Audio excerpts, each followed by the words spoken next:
What's up everybody, GenExDividendInvestor here. In this video I'm going to reveal the top 10 dividend stocks for February that thousands of dividend investors on my Discord chat server had the opportunity to vote for that they're buying or plan to buy. This time we had a surprising number one stock. After I reviewed the stock results, I'll end this video with a powerful life story that is worth hearing and reflecting on, and then I'm going to share how a subscriber told me that I might have just saved his life. So I recommend you watch this entire video. Also, I want to say I normally would have released this last week, but I spent every waking second moving to a new house, as you could have inferred had you watched my video called Watch Me Buy $450,000 of Dividend Stocks, my $2 million portfolio. Finally, before I get to the stocks, I want to tell you that M1 Brokerage has an awesome promotion running until the end of February for a free $30. The way it works is you click on my M1 referral link in the description of this video, and then either open a brokerage account and fund it with a $100, or open a retirement account and fund it with $500. Then you need to keep your money inside the new account for 30 days from the date of deposit to get the free $30. If you're watching this after February, then M1 is probably offering their normal $10 or $20 sign-up perk, so if you don't have an M1 account, then you might want to consider taking the 5 minutes and use my referral link and get a new account in the free cash. M1 has a pretty snazzy UI after all. Please consider hitting the thumbs up button, subscribing if you haven't yet, and click that bell notification. Okay. The 10th most popular stock in the poll with 21% of voters is an industrial aerospace powerhouse, and that's Lockheed Martin, ticker LMT. LMT has a consensus analyst rating of a buy, a great 18 consecutive years of dividend increases, an awesome 40% payout ratio, a nice 3.08% yield, a good 9.52% dividend CAGR, an awesome 13.79 PE, and a 0.95 beta. I don't know about you, but Lockheed Martin is looking pretty tasty to me. LMT is at about $338 a share, below the 52-week high of $439 and above the 52-week low of $266. Looks like Lockheed Martin is on the tarmac ready to take off. Get it? Nothing? Put this thing on. I heard a story that said that Lockheed Martin once was in a bidding war with the Russians over selling military aircraft to Thailand. The Thai government didn't have enough money to pay for the plane, so they offered Lockheed Martin 80,000 frozen chickens as an alternative form of payment. I'm sure you're thinking that 80k frozen chickens ain't that much money, but think outside the box for a moment. Imagine getting hit by a frozen chicken drop from a mile up. Okay, the 9th most popular stock in the poll with 24% of voters is my favorite non-bank financials technology stock that I don't own, and that's Visa, ticker V. Visa has a consensus analyst rating of a buy, a decent 12 consecutive years of dividend increases, an incredible 23% payout ratio, a very low 0.61% yield, an awesome 22% dividend CAGR, and a very high 48 PE. Visa is now pushing into crypto, so they really are everywhere you want to be. Visa is at about $219 a share, just below the 52-week high of $220 and way above the 52-week low of about $134. Congratulations to any of you who bought in March of last year. Leave me a comment down below if you did so I can be jealous. Did you know that Visa is the second largest credit card payment organization in the world? That's right, number one is China UnionPay, which took over the number one spot in 2015. And of course remember, normally when you're evaluating stocks, you want to look at financial metrics trends over time, understand their growth stories, their competitors, etc. But this video isn't about that, so I just touched on a few metrics. Furthermore, the purest investor often will do things like discounted cash flows as part of their analysis, and not care about what the stock has done in the last 12 months. But I find it interesting in these quick snapshots to see how the market has been voting in the short term. Okay, let's move on. The 8th most popular stock in the poll with 28% of voters is my favorite financial stock, and it's one I finally got into, and that's JP Chase, ticker JPM. JPM has a consensus analyst rating of a buy, a decent 10 consecutive years of dividend increases, a good 47% payout ratio, a low 2.55% yield, a great 16.4% dividend CAGR, and a 15.9 PE. If you're doing an actual analysis of a bank, then price to book value is often a better metric than PE, and you probably would also look at net interest margins, efficiency ratios, and return on average asset metrics, amongst others. JPM is at about $141 a share, which is almost at its 52-week high of about $143 and almost double their 52-week low of $77. Did you know that JP Morgan himself was so rich that he personally bailed out the US economy in 2 separate occasions? First in 1903 when the US Treasury ran out of gold and he provided 3.5 million ounces to the government, and then again in 1907 when he saved the banking industry when the New York Stock Exchange fell almost 50% from its peak and there was a run on the banks by people to pull out their cash, causing many banks to go bankrupt. So JP Morgan pledged large sums of his own money along with convincing other bankers to do the same to shore up the banking system. You know you're a baller when you're saving the government or New York's banking system. Okay, the 7th most popular stock in the poll with 30% of voters makes my favorite soda in the world, Diet Coke, so of course I'm talking about Coca-Cola, ticker KO. Coke has a consensus analyst rating of a buy, a kingly 58 consecutive years of dividend increases, a slightly high 75% payout ratio, a decent 3.24% yield, a weak 3.74% 3-year dividend CAGR, and a high 28 PE. Coke is at about $50 a share, which is below its 52-week high of 60 and well above the 52-week low of 36. Did you know that Coke's first diet drink was called Tab, introduced in 1963 and discontinued last year in 2020? If you ever had a Tab, leave me a comment down below. Okay, the 6th most popular stock in the poll with 32% of voters is my favorite real estate investment trust in the world, and that's Realty Income, ticker O. O has a consensus analyst rating of a buy, an aristocratic 27 consecutive years of dividend increases, a good 4.5% yield, and a 4.26% 3-year dividend CAGR.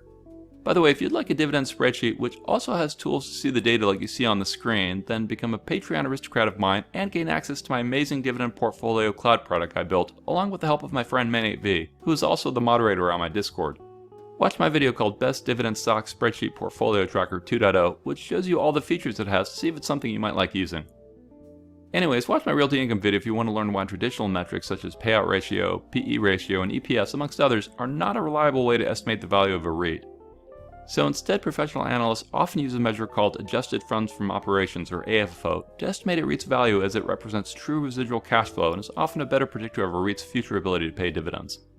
Next week, O is announcing their 4th quarter results, but we can see for the 9 months ending in September, Realty Income's funds from operations increased substantially, as did their FFO per share and their AFFO and AFFO per share.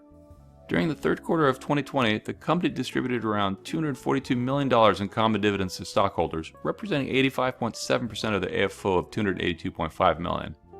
Beyond those metrics, it's also good to look at rent collection, and we see in the last few months they are hovering slightly over 93%, which is an improvement over what they hit in July when they were at 91.8%. When evaluating REITs, it can also be good to look at their key tenants to see areas of concern. So if we analyze those top 20 tenants as of September and try to identify areas of potential risk, then we see that Regal Cinemas and AMC may be concerning given the pandemic, but they are only at 5.5% of combined revenue. Plus, the pandemic seems to be on an improving path, so the worst might be behind us. O also has tenants which the pandemic didn't materially seem to hurt, like Home Depot, Kroger, Walmart, Dollar Tree, Dollar General, and 7-Eleven. I think another risk area outside of tenant leases being impacted by the pandemic might eventually be Walgreens and CVS due to Amazon's new push into pharmacies. Note, I'm long Amazon. Now, I think some people will always like having a physical pharmacy they can go to sometimes, but it's hard to beat Amazon's pricing power, pricing transparency, and convenience. And then there's no waiting in a physical line. You just click a button and voila. Just like anything else, your meds show up quickly at your doorstep.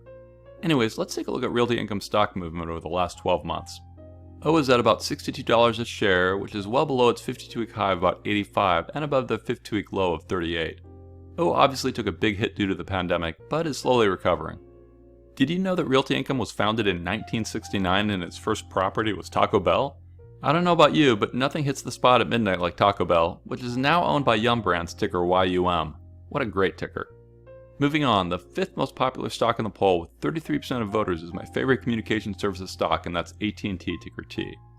T has a consensus analyst rating of a hold, an amazing 37 consecutive years of dividend increases, a 66% payout ratio per Seeking Alpha, a very high 7.22% yield, and a very low 2% dividend CAGR. AT&T is one of the stocks that faces very real risk due to its debt. It has been managing to slowly pay it down, and if, and it's a big if, management can bring it down under $100 billion, I think the market will really wake up and finally reward them with stock appreciation.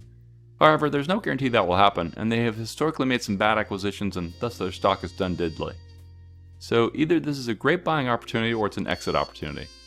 Time will tell, though I'm willing to take a calculated risk with about 6% of my dividend portfolio, though I don't ever recommend you blindly do what I do as my risk tolerance and goals and such are my own.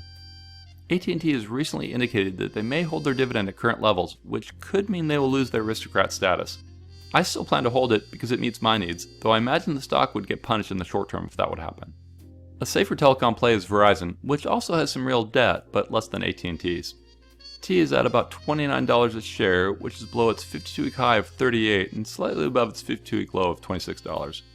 Did you know that a few years ago that Citigroup sued AT&T for trademark infringement amongst other things? That strange lawsuit was about AT&T's new loyalty program called AT&T Thanks, which Citigroup claimed might be confused with its own Citi Thank You for its reward program. A court dismissed the case, saying customers were unlikely to confuse AT&T with Citigroup. I guess the only people that really won were the lawyers. Okay, the fourth most popular stock in the poll with 33% of voters is one of my favorite oil stocks, and that's Chevron, ticker CVX. Chevron has a consensus analyst rating of a buy, has an amazing 34 consecutive years of dividend increases, has a too high payout ratio due to the pandemic and the Saudi oil war, has a very strong 5.58% yield and a 4.82% 3-year dividend CAGR. CVX is at about $92 a share, which is below its 52-week high of $112 and well above its 52-week low of $51. Did you know that Chevron is apparently the world's largest producer of clean geothermal energy? See, maybe you should consider saving the planet and invest in Chevron. I wonder how many people just got their panties in a wad. Okay, the third most popular stock in the poll with 35% of voters is another of my favorite oil stocks, and that's Exxon Mobil, ticker XOM. Exxon has a consensus analyst rating of a hold, has an amazing 37 consecutive years of dividend increases, has a too high payout ratio, which means tick-tock the price of oil has got to go up, which it has been, has a high 6.89% yield and an okay 4.15% 3-year dividend CAGR. Exxon is at about $50 a share, which is below its 52-week high of 61 and well above its 52-week low of about 30. Did you know that it recently came out that Exxon and Chevron, the two largest oil companies in the US, discussed merging last year? That would make them the largest operator in the world outside of Saudi Aramco. It doesn't seem like that's happening now, but I thought I'd share. Okay, the second most popular stock in the poll with 37% of voters is a stock I just piled into for the second time in my life because the price was just too juicy for me to resist, and that's Altria, ticker ML. Altria has a consensus analyst rating of a buy and a kingly 51 consecutive years of dividend increases, has a seeking alpha payout ratio of 75%, which is high but I believe normal for tightly managed companies in industries like theirs, have a crazy high 7.93% yield and a 3-year dividend CAGR of 9.22%. MO is at about $43 a share, which is below its 52-week high of 46 and well above the 52-week low of 31. If you're interested to invest in this industry, then you might also want to consider PM or BTI or UVV. Okay, the most popular stock in the poll with 42% of voters is my favorite industrial stock I happen to own, and that's none other than 3M, ticker MMM. 3M has a consensus analyst rating of a hold, has a kingly 63 consecutive years of dividend increases, has a payout ratio of 63%, an okay 3.31% yield, a 3-year dividend CAGR of only 2.86%, and a PE of 19. Doesn't that CAGR seem low? Let's calculate it to see if it's right. Here's 3M's dividend history from StreetInsider.com. We see that they did a huge 19.9% increase in 2015, a 7.8% increase in 2016, a 5.9% increase in 2017, a 15.7% in 2018, a 5.9% in 2019, a 2.1% in 2020, and a 0.7% in 2021. So they were doing huge dividend increases before 2019, but then in the last few years they've really scaled back. I put in their recent dividend payouts in this spreadsheet I built to see what their recent 3-year and 5-year dividend CAGRs were, and you can see I got 2.86% for the 3-year dividend CAGR and 5.92% for their 5-year dividend CAGR. Surprising, huh? So again, you can see how their recent low increases have really hurt their CAGRs. Of course, I think the pandemic has rightfully made companies a lot more conservative. 3M is at about $179 a share, which is below its 52-week high of $187 and well above their 52-week low of $114. Did you know that Michael Johnson won a gold medal in the 2000 Olympics 400-meter sprint wearing shoes made from 24-karat gold Scotch-Lite brand reflective fabric developed by 3M? Okay, now I'm going to switch gears and tell you a valuable life story I found online that's worth hearing and reflecting on. A carpenter who was nearing retirement told his boss that he was ready to end his career and spend time with his family. He would miss his work, but he really wanted to be with his wife and kids. His boss was saddened by the news, as this carpenter had been a good, reliable employee for many years. His boss asked the carpenter if he could do him a favor and just build him one more house. The carpenter reluctantly conceded, even though his passion for building had faded. While he was building this last house, his normal work ethic faded and his efforts were mediocre at best. He used inexpensive and inferior materials and cut corners wherever he could. It was a poor way to finish such a dedicated career he once had.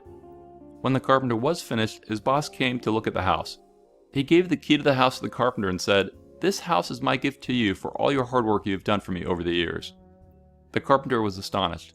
What a generous gift this was to receive from his boss, but if he had known he was building a house for himself, he would have made his usual efforts to create a high-quality home. Moral of the story? The same idea applies to how you build your life. Every day that you wake up offers an opportunity for you to put your best foot forward, yet we often do mediocre work, saving the more important things for another day.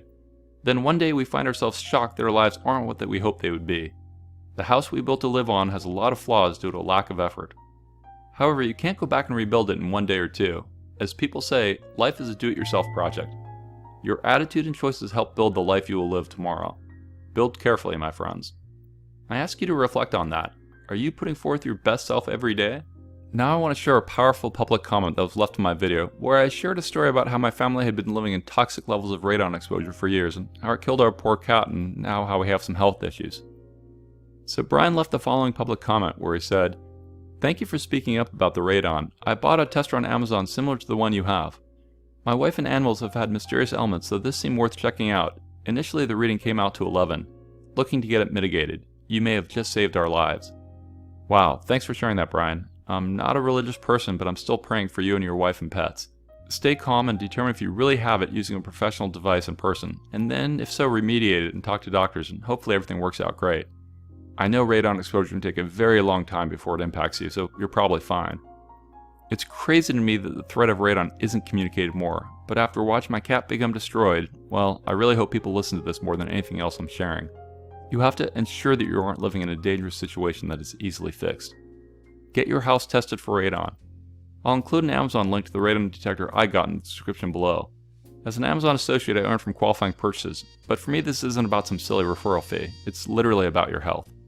Remember, radon is a colorless, odorless radioactive gas that occurs naturally when uranium-238 present in rock and soil undergoes radioactive decay, and then can travel into your house and slowly kill you.